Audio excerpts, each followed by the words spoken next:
Hello student, are you welcome genius Adda YouTube channel. তো student, তোরা যারা যারা 2026 সালে মাধ্যমিক পরীক্ষা দিতে চলেছো, আজকে তোমাদের জন্য আমি নিয়ে এসেছি ভূগোল সাজেশন।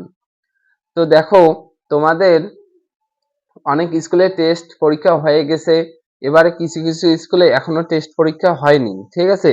তো তোমাদের যে আজকে কোশ্চেনগুলো বলবো সেগুলো ফাইনাল ও টেক্সটের জন্য খুবই ইম্পর্টেন্ট, ঠিক আছে? তো দেখে নেওয়া যাক কি কি। তো দেখো, আগে খাতা কলম বের করে রাখো, তোমাদের কোশ্চেনগুলো দেখো। আর এখানে কিছু ম্যাপও দেওয়া থাকবে, এই ম্যাপের মধ্যে 100% কমন পাবে। তো দেখো, কোর্সের মার্ক কত থাকবে? 5 নম্বর। যে 1 নম্বর কোশ্চেনে কি আছে, ভারতের পশ্চিম হিমালয়ের ভূপ্রকৃতির সংক্ষিপ্ত পরিচয় দাও, ঠিক আছে? এটা পড়বে। তারপরে পূর্ব ও মধ্য ভারতে লৌহ ইস্পাত শিল্প গড়ে ওঠার কারণগুলি আলোচনা করো, 100% ইম্পর্টেন্ট। তারপরে দেখো, ভারতের চা, ধান, কার্পাস চাষের অনুকূল পরিবেশ বর্ণনা করো, ঠিক আছে? চা থাকতে পারে, ধান ও কার্পাস, এর কি করতে হবে? অনুকূল পরিবেশগুলো যে আছে সেগুলো বর্ণনা করতে হবে। এবারে দেখো, যে পশ্চিম ভারতে কার্পাস বহন শিল্পের গড়ে ওঠার কারণগুলি আলোচনা করো। তারপরে আছে যে ভারতের পূর্ব ও পশ্চিম উপকূলীয় সমভূমির প্রকৃতির বৈশিষ্ট্যের পার্থক্য নিরূপণ করো, এটা করবে।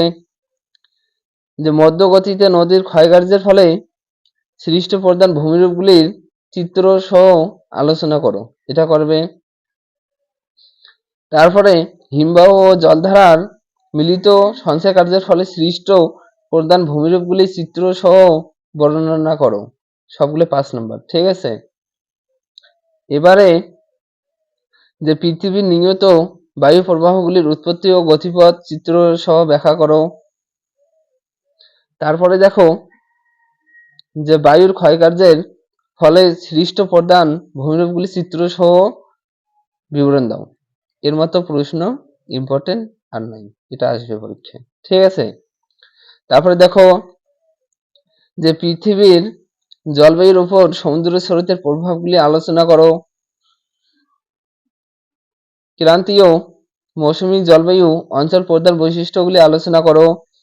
তারপরে আছে ভূমধ্য সাগরীয় জলবায়ু অঞ্চল প্রধান বৈশিষ্ট্যগুলি আলোচনা করো।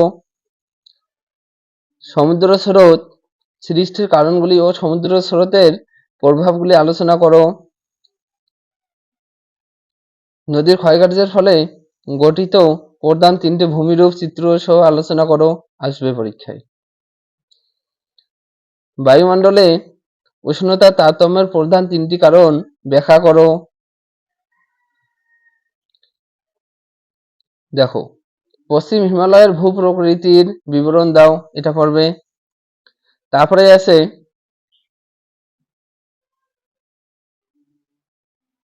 যে পূর্ব ও মধ্য ভারতের লৌহ ইস্পাত শিল্পের কেন্দ্রীয় ভবনের কারণগুলি আলোচনা করো, আসবে তোমাদের ফাইনালের জন্য ইম্পর্টেন্ট, টেক্সটের জন্য ইম্পর্টেন্ট আছে, ঠিক আছে? দেখো, পৃথিবীর জলবায়ুর উপর সমুদ্রের স্রোতের প্রভাবগুলি আলোচনা করো, খাতায় লিখে নাও, সবগুলো কোশ্চেন ভালো করে লিখে নাও। তো দেখো, এবারে আমি তোমাদের কিছু ম্যাপ সাজেস্ট দিয়ে দেব, ঠিক আছে? তো ম্যাপের মধ্যে তোমাদের এবারে থাকছে যে গোদাবরী নদী, মরু জলবায়ু অঞ্চল, চিরহরিৎ বনভূমি, ভারতের সর্বাধিক কার্পাস বহন শিল্প, ভারতের একটি মহানগর, ভারতে বছরে 2বার বৃষ্টিপাত যুক্ত অঞ্চল, সবগুলো যতগুলো আছে সবগুলোই 100% কমন। তো এবারে আছে যে ভারতের অন্তর্বাহিনী নদী, ভারতের লবণাক্ত মৃত্তিকা অঞ্চল, ভারতের ম্যানগ্রোভ অরণ্য, সুবর্ণরেখা, মান্নার উপসাগর, কারাকোরাম পর্বত, খাম্বাত উপসাগর, এটা স্পেলিংটা একটু ভুল আছে, এটা হবে বৃহত্তম আন্তর্জাতিক বিমানবন্দর, ঠিক আছে? চিরহরিৎ অরণ্য, কচ্ছের রণ, ভারতের সর্বাধিক জনঘনত্ব পূর্ণ অঞ্চল।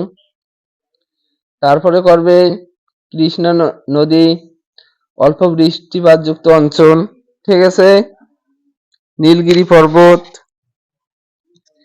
ভারতের প্রবেশদ্বার, পশ্চিম ভারতের বৃহত্তম সমুদ্র বন্দর, ভারতের বৃহত্তম বিমানবন্দর, ছোটনাগপুর মালভূমি ও আরব আরব সাগরের রানী। দেখো এগুলো থেকে তুমি এবার কমন পাইতেছো, ঠিক আছে। পরীক্ষা দিয়ে এসে বলবে যে স্যার তোমাদের কমন অনেক পড়েছে, ঠিক আছে। এবারে তোমাদের কিছু স্কুল থেকে কমন পড়তে পারে 60%, কিছু স্কুল থেকে কমন পড়তে পারে 70%, যেহেতু তোমাদের স্কুলের স্যারেরা প্রশ্ন করবে, কিন্তু তোমাদের ফাইনালের জন্য 90% কমন, ঠিক আছে, 90% কমন আছে তোমাদের।